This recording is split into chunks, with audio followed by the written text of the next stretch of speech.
Sumainyo ang Panginoon. At sumaiyo rin.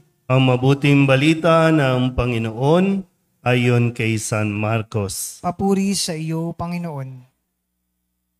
Noong panahong iyon, bumalik kay Jesus ang mga apostol at iniulat ang lahat ng kanilang naisagawa at naituro. Napakaraming taong dumarating at umaalis. Ano pat hindi na makuhang kumain ni Jesus at ng kanyang mga alagad. Kaya't sinabi niya sa mga ito, magtungo kayo sa isang ilang na pook upang malayo sa karamihan at makapagpahinga kayo ng kaunti. Umalis silang lulan ng bangka at nagpunta nga sa isang ilang na dako. Ngunit maraming nakakita sa kanilang pag-alis at nakilala sila. Kaya't mula sa lahat ng bayan, ang mga tao'y patakbong tumungo sa dakong pupuntahan ni na Jesus at nauna pang dumating doon kaysa kanila. Paglungsad ni Jesus, nakita niya ang napakaraming tao. Nahabag siya sa kanila, sapagkat para silang mga tupang walang pastol, at sila'y tinuruan niya ng maraming bagay. Ang mabuting balita ng Panginoon. Pinupuri ka namin, Panginoong Hesukristo. Magsiyo po lahat. Isang magandang gabi po sa inyong lahat. Ngayon po ay ika-16 na linggo sa karaniwang panahon at narinig natin po sa ating ebanghelyo ang kwento ng kagalakan, kwento ng yung kanila pong accomplishment. Ang sabi po dito, bumalik kay Jesus ang mga apostol at iniulat ang lahat ng kanilang naisagawa at naituro. Ano ba yung kanilang naisagawa? Kung babalikan po natin nung nakalipas na linggo, ang sabi ni Jesus sa kanila, humayo kayo. No? At humayo ang 12, nangaral na sa mga tao na pagsisihan at talikuran ang mga kasalanan, magpalayas ng maraming demonyo sa mga inaalihan nito at pahiran ng langis para gumaling ang mga may sakit.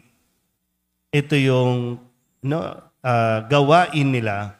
At ngayon, inire-report nila yung kanila pong accomplishment. Bakit nila nagawa itong mga ito? Kung babalikan din natin, nung nakalipas na linggo, bago po sila ipinahayo, sila po ay binigyan ng kapangyarihang magpalayas ng masasamang espiritu. At ito yung galing, ito yung husay na hindi galing sa mga apostol, kundi galing din kay Jesus. So, kaya nagkaroon ng mga achievements, ng accomplishment, ay dahil din kay Jesus. So, si Jesus bilang pinuno, bilang kanilang leader, bilang Panginoon, ibinahagi ang kanyang kapangyarihan sa kanyang mga apostol. Diba parang ang ganda pong tingnan, no? At ang magandang balikan din natin at alalahanin kung gaano ka kahusay, kung gaano ka kagaling, hindi dahil ikaw yan, kundi dahil mayroong nagpahiram sa iyo, mayroong nagbigay, mayroong nagtiwala at ipinagkatiwala ang talento, ang galing mo sa iyo. Nakukuha po ba? Kaya kapag sinabi mong, hindi ko po kaya, wala po akong kakayahan. Ibig sabihin, parang sinasabi mo, hindi ka pinagkalooban ng Diyos. Pero maganda itutok din natin sa mga masigit na may inaasahan, sa mga pinagkatiwalaang mamuno, sa pinagkatiwalaang maging leader, mapapasimbahan man yan o mapasalipunan o komunidad.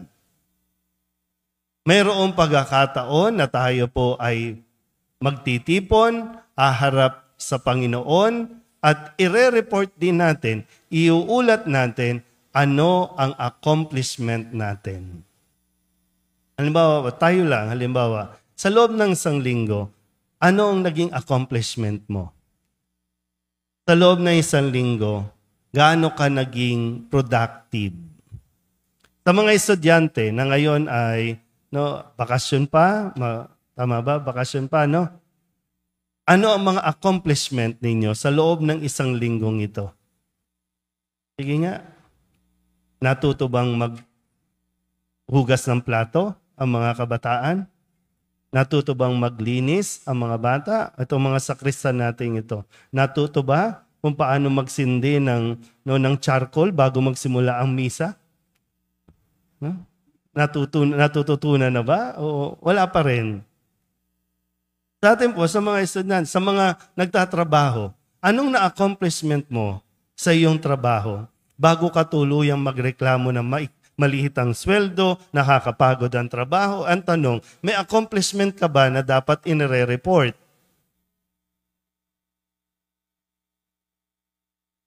Ano ba nangyayari? Sa atin, dito sa parokya natin, ano bang accomplishment natin?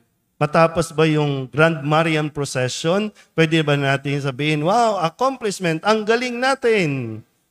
Yun na ba yun?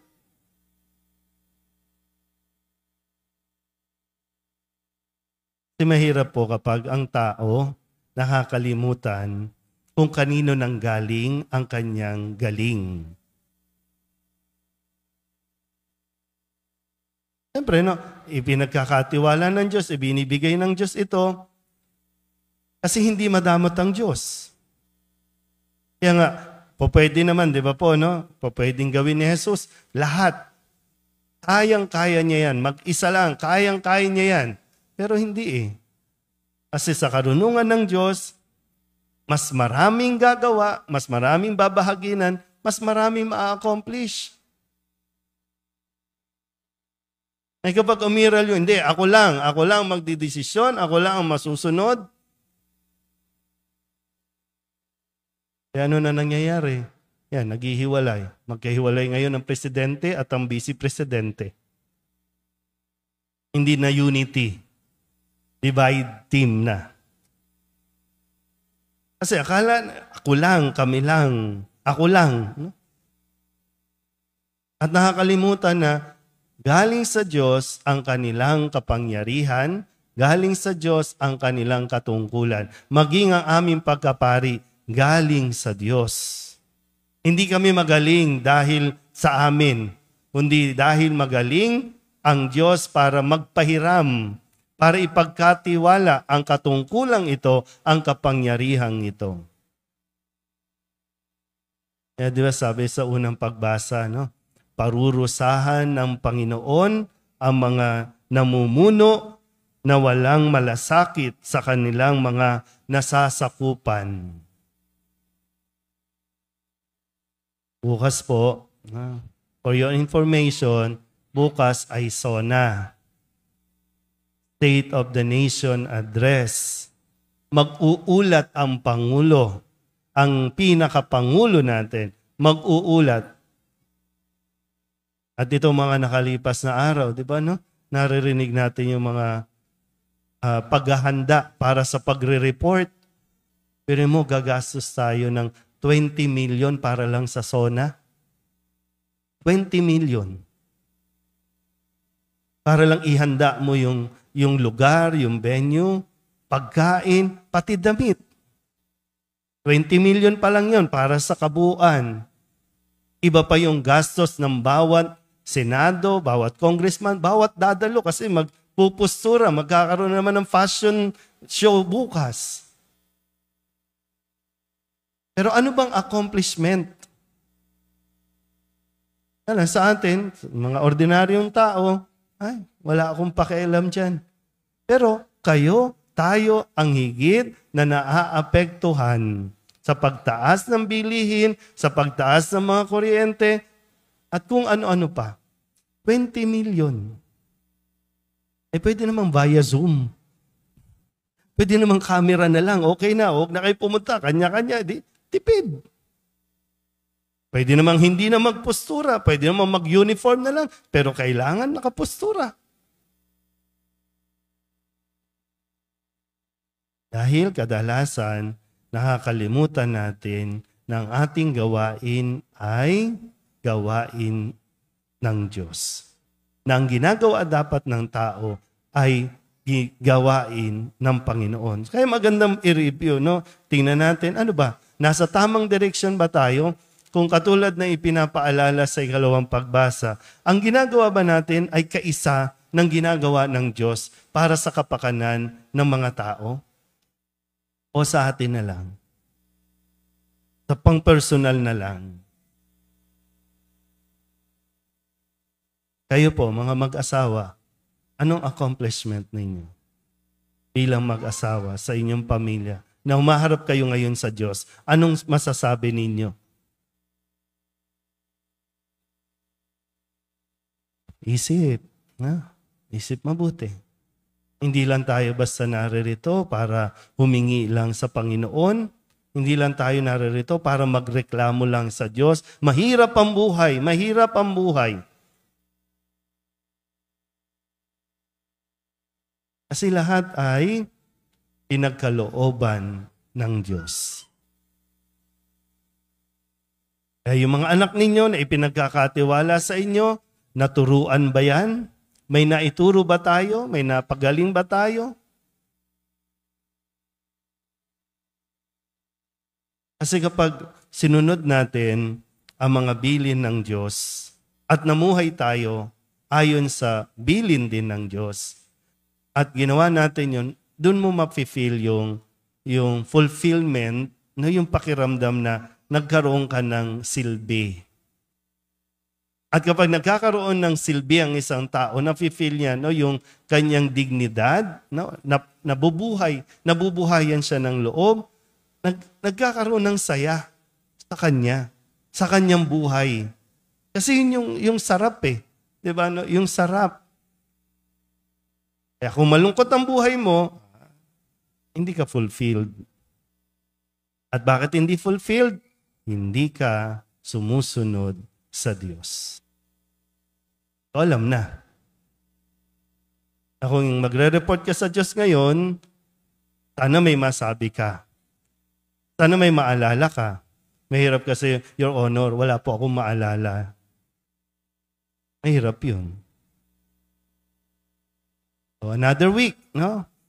Matatapos na ang araw na ito. Bukas, magsisimula na naman tayo.